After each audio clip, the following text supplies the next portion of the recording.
following video is brought to you by Yellow Jacket. Yellow Jacket, try out the brand new digital manifolds, the P51-860 and P51-870, now available at test equipment distributors across the country.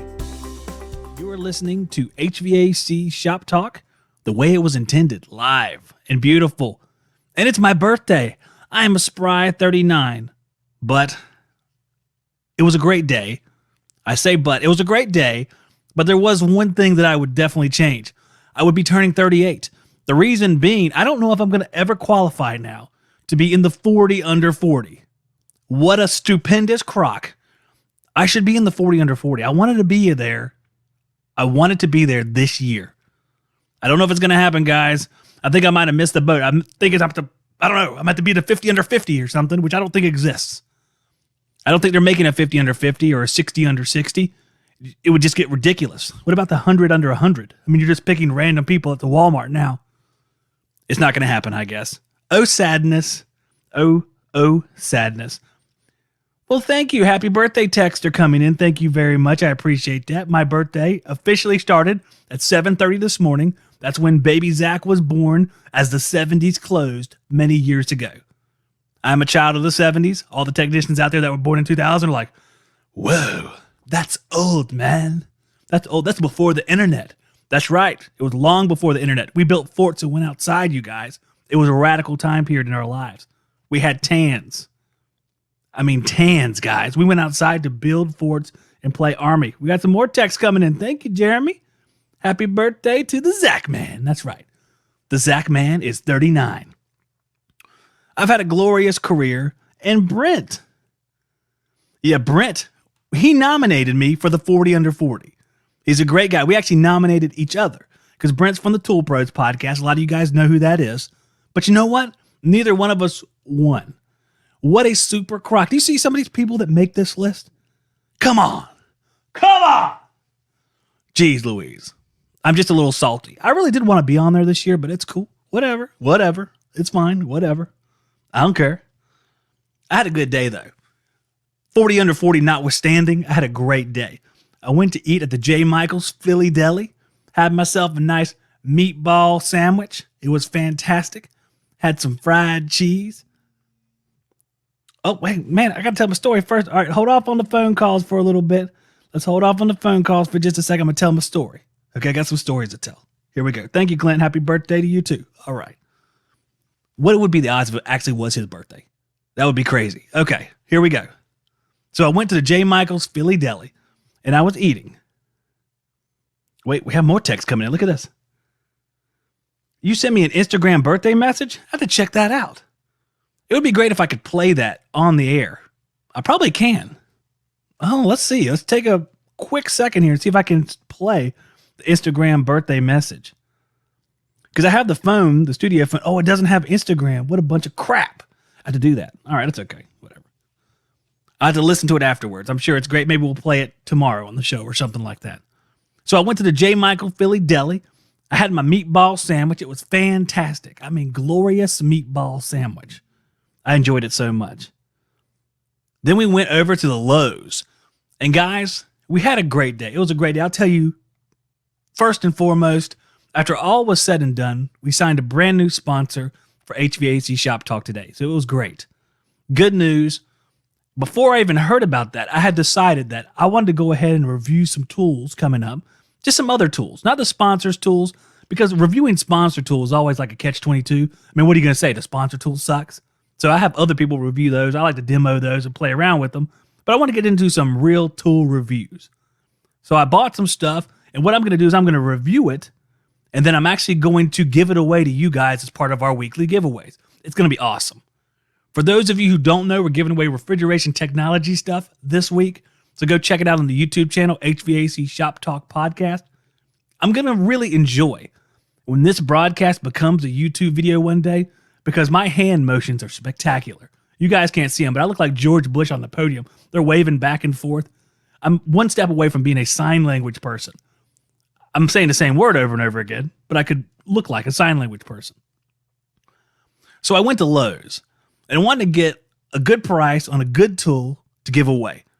Now, if you follow HVAC Shop Talk on Instagram, you could see that I actually got a 3-piece inspection set, which comes with a little magnetic arm, like you stick down in the air conditioners to pick up a screw you dropped. Really handy. It also comes with a nice round inspection mirror that extends out. I don't know how far it extends out. I probably won't take that one out and review it because it's pretty self-explanatory, but it will be part of our giveaways. And a small inspection dish. I'll get to your text in just a second, guys. I see you're texting down there. So that's pretty cool. For those of you who followed me on YouTube for a long time, I've had a plethora of tool bags over the years, both testing tool bags and just random tool bags I bought. One of the ones I bought was like a 16-inch AWP open top bag. I really liked it. It's like the lower end version of the Southwire bags where they put the plastic base on them, but they're really nice. So I bought one of those so we can give that away too. And I'll actually do a video on that one because I really love that bag. It was awesome. I think it's 16-inch. I think there's a 12 and a 16, but I think this is the 16-inch. Costs around $30 or so. Pretty good little bag. I used it for a long time. So we're going to give that sucker away. I wasn't happy. I came up with a budget for this sort of thing, so I wanted to get like half the budget stuff while I was there. So I was looking around, and I wanted to get something that wasn't HVAC, so other guys could enjoy it too, and people all across different skilled trades could enjoy the prizes. Because I'd like to get some new blood in here. We can talk about some electrical stuff. We can talk about plumbing stuff. I actually toyed with the idea of making the podcast Shop Talk, but I wanted to keep it HVAC based. I like to go around some of the fringes of the other trades, but we're going to keep it HVAC. So I looked around and I saw these combo sets, these power tool combo sets. And keeping in mind I was at Lowe's, so I only had Lowe's brands to look at. So I looked down and there was a great 4-piece Porta-Cable combo set. I think it was 20-volt lithium ion. So I went ahead and got that. So we're going to review that too. We're going to give that sucker away too. So that's going to be awesome. I mean, that's a really cool prize. That's a Ted-like prize right there. I felt good. I was like, I feel like Ted feels. And then I thought to myself, I don't remember Ted having a giveaway this week. Oh, Alexander, you have to wait a minute, man. I'm telling my story. Telling my story. I'm going to turn the phone off for a second. Actually, I know you guys can hear it, but I can hear it ringing in the distance. I don't actually know if I'm going to take phone calls today because I have to leave in like 10 minutes to take my daughter to youth group at the church. So we're up against a hard wall, but I wanted to come in here and talk for a minute. I had so many things to talk about yesterday. I never got to any of them. We had some great phone conversations. I wouldn't trade it for anything, but I wanted to talk about a few other things. We were talking about tool bags. I was going to talk about some torque wrench stuff, a lot of different things. One thing I saw that I thought was interesting, it was a picture on Facebook, is you have these coil cleaners in aerosol cans. And these weren't the Viper ones that we sell, but I don't know we sell. These weren't the Viper ones that we have that Refrigeration Technology sells, but it was like the new Calgon version of it. And I saw where these things had blown up because of the, I want to say, Arizona heat. So guys, if you're out there with these spray cans, make sure you're keeping them in a cool place. If you're in a really hot climate, you might have to forego the spray cans and go to a different type of cleaner. I never realized they could have enough pressure in them to explode, but evidently these did. It was pretty crazy. It was wild. I don't know if Refrigeration Technologies would do the same thing with the Viper spray. The new Calgon looked like it busted, so that would be a question I would have to ask. I don't even know if they can answer that question. How are you going to go about asking that question? Dear Mr. Pastorello, what temperature will your cans explode in the back of my van? Love, Zack. I don't know. I don't know what that answer is. Yesterday, I was going to talk a little bit about the commercial experience that I had, which is small. For some reason, I was thinking about this, and this isn't on our subject of glorious birthday tidings today, but since we were talking about it yesterday, or we're going to talk about it yesterday, maybe I should talk about it today for a few minutes. I'm going to tell you guys, I was a poser. A poser. I made YouTube videos of some of these units. I was thinking of one place in particular. It was the Farmer's Home Furniture in Wallace, North Carolina. I got the account from Home Advisor of all things. The lady who controls that region for the store, Farmer's Home Furniture, I think she was out of Georgia, sent something into Home Advisor under the residential banner. It was really weird. With a lot of Home Advisor things, you get some misplaced leads. There'll be some install leads that get into the service section and vice versa. But in this particular case, it was a commercial lead. So I answered the lead. I said, sure, I'll do it. Because I had this way about me. I will actually say yes to things I probably should say no to.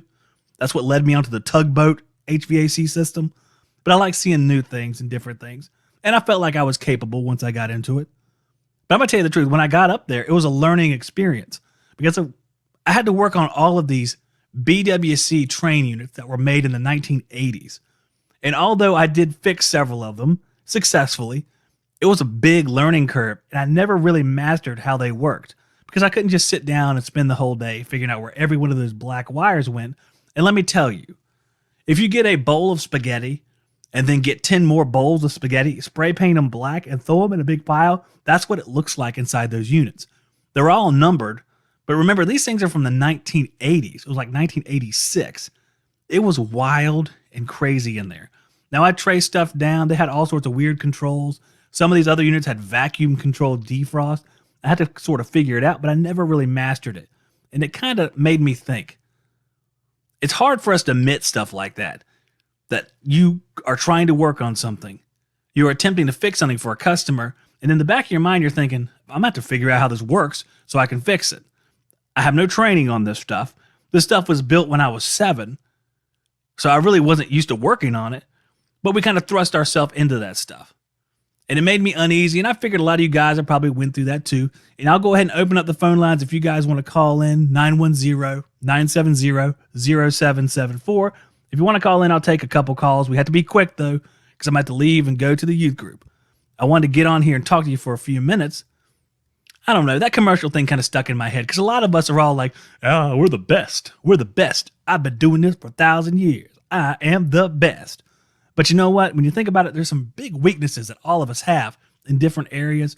And it's nice to be able to admit it and talk about it because then another guy can come in and say, you know what? I've worked on a lot of those. Here's how they work. This is how this works. It would have been nice to have another guy up there. Luckily for me, a lot of the issues those machines had were kind of general issues that I could figure out. You know, if something has low refrigerant, sorry, my little thing cut out there for a second. Let me say that again. If something has low refrigerant, that's a pretty universal problem. But if there's an issue with the defrost controller on some archaic piece of equipment that has a mechanical controller, that might take a few more minutes to figure out if you're used to working on a board or something like that. I wanted to talk about that yesterday, so here, we've done it today. I have a few other things on my sheet here. I don't remember why I wrote down torque wrench. I think I saw a lot of guys talking about how they use torque wrenches on every mini split, and I have to admit, it's like in the same category of shamelessness.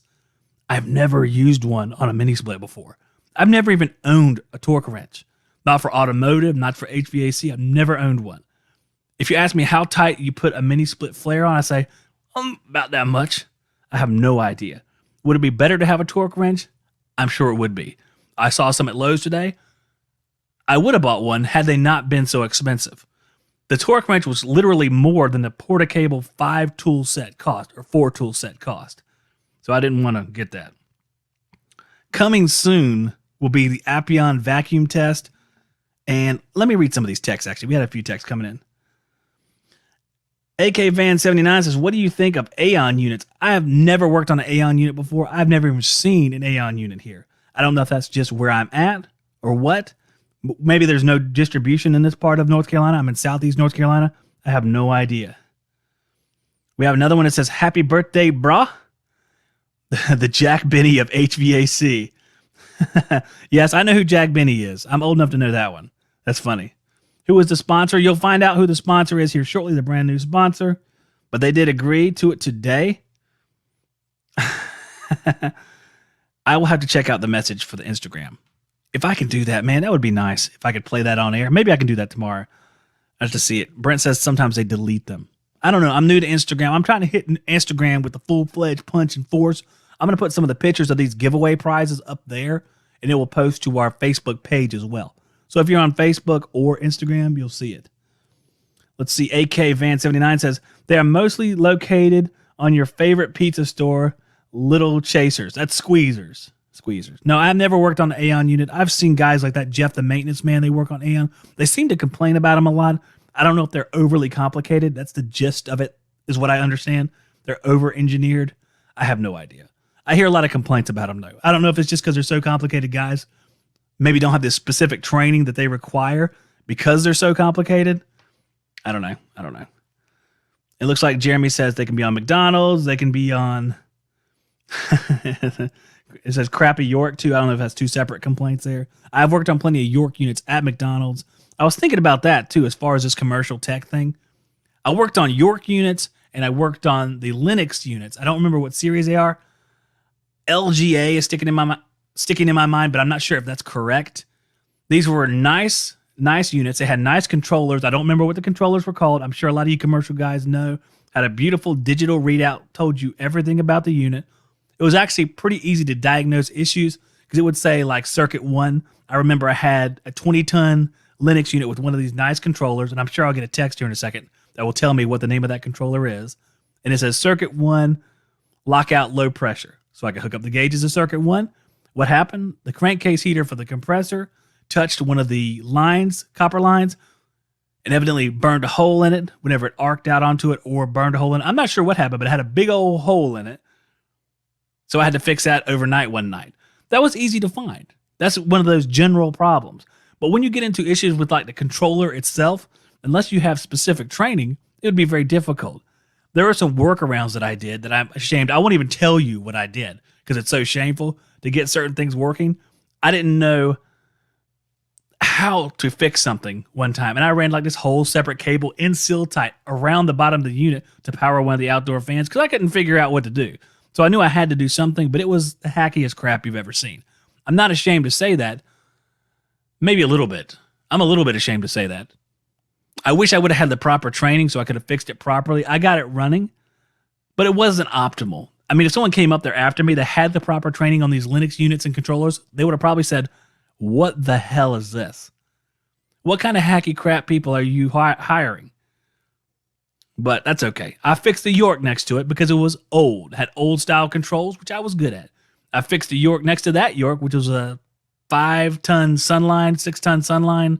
Replaced the compressor in that one. Let's see here. It says, yes, they are. That must be the Aeon thing, perhaps. Aeons are complicated. Never worked on one of those. The commercial field was nice, but those guys, they would call me at all hours because it was a McDonald's, and these McDonald's, some of these things stay open 24 hours a day. And they would call me at all hours, which was kind of a pain. And at one time, I lived like 2 miles from one of them. It was like all the time I was going over there for something. The unit tripped the breaker. There was this intermittent ground. Boy, that was a suck fest, trying to find the intermittent ground. I had to shake wires around, and it would trip the breaker. That's a lot of fun. Had the mega ohm meter out, trying to trace that down. The Reed 5500 mega ohm meter, one of the tools I really liked. So if you need a mega ohm meter, I really like the Reed ones. They were really nice. But I think a lot of guys like Fluke. I can't remember the number. Maybe it's the 587, something like that. But Fluke's a really good product as well. Just ask Fluke people. They'll tell you. People love Fluke. You got to watch out, because if you say Fluke is bad around a Fluke person, they will kill you. They will strangle you to death. So don't do that. Guys, I guess I'm going to wrap it up here. We're 6 o'clock. I know Alexander called. Sorry I couldn't take you at the time, Alexander, because I was talking about the birthday, the festivities. But I wanted to get on here and talk for a few minutes. Don't worry if you miss part of this. They become podcasts later. A lot of the podcasts come from these events. I like to have the guys in the field calling in. I might actually release a video later because, guys, I'm feeling so grateful. Oh, hold on a second. My headphones are cutting out for some reason. I'm going to have to repair that. I'm feeling so grateful that the podcast has gotten as successful as it has. And it's because of guys out there like you guys that are listening right now, the guys who download the podcast. I really can't put it into words because a couple years ago, a year ago, when I had to transition from in the field to doing the podcast, buddy, I didn't have 2 nickels to rub together. We were so close to just losing everything we owned for the second time. I've been through this twice. One time when the economy tanked back 10 years ago, and one time just recently where we had to make this transition to make it work out for my wife being sick, making everything work out for the children, trying to create a career that would be successful. And a year ago, it looked like we were going to have to start all over again. Up until the last few months, we've been struggling and struggling. We had to pay off back payments on the mortgage. And you know what? Because of this hard work, because of guys like each and every one of you listening, we were able to pay that crap off. We paid it off. We are squared away. We are good to go right now. As I sit here, we're good to go. I'm about to write the check for all the bills for this month and all the bills for next month and get ahead And I tell you what, guys, we were a hair away from some guy just taking everything we own. And you guys supporting us, sharing us, helping us out on Patreon, helping us out on Teespring. You guys have made all the difference. And I can't tell you enough how grateful I am for each and every one of you who listen to this. I could go on forever, but it doesn't matter because it's not about sponsors. Sponsors are great. That's how we pay for bread. That's how we pay for the food. That's how we keep the lights on. But you guys listening, that's why any of this is occurring. You're the reason. So I want to thank each and every one of you because that's my birthday present. You guys keeping up the support. I can buy all the tools in the world and it's great. Oh, it's great. All right. I love tools. Tools are fantastic. I just bought a bunch of crap. It's not even HVAC related. We're going to give it away. Well, it's a little bit related. But you guys supporting HVAC Shop Talk has made all the difference. I want to say thank you. I'm going to wrap the show up on that. You guys are great. Couldn't do it without you. Hope you guys tune in each and every day. If you haven't gotten the live notifications, you can always text me at 910-970-0774. Say, I want notifications, and put your name down, and I will send you live notifications. You guys have made all the difference in my life. I really can't tell you enough. And it is. It's a change of a life. It's not just making things a little bit better. It's taking somebody that was going one direction and helping them go the other direction. And I'll never forget it. I will never forget it. Tony C has just texted me, said his swag arrived today. That's awesome, man. Fantastic. Let's see. And they're talking about torque wrenches, but we'll get into that next time. Thank you, Tony C. All the other swag should be arriving. The Hub 6 arrived today, so we'll be getting into how it works, looking at the app for that. We'll be reviewing all these tools I got from Lowe's so you can see if it's something you might want to buy. I'll let you know what I think of it. We'll be demoing the Yellow Jacket stuff, both the 860 and the 870. We did a little bit on the 870 on Instagram. Stay tuned for more of that. Guys, I want to thank you, and I will see you on the next one. If you would like to support HVAC Shop Talk podcast, please consider purchasing one of our shirts or stickers.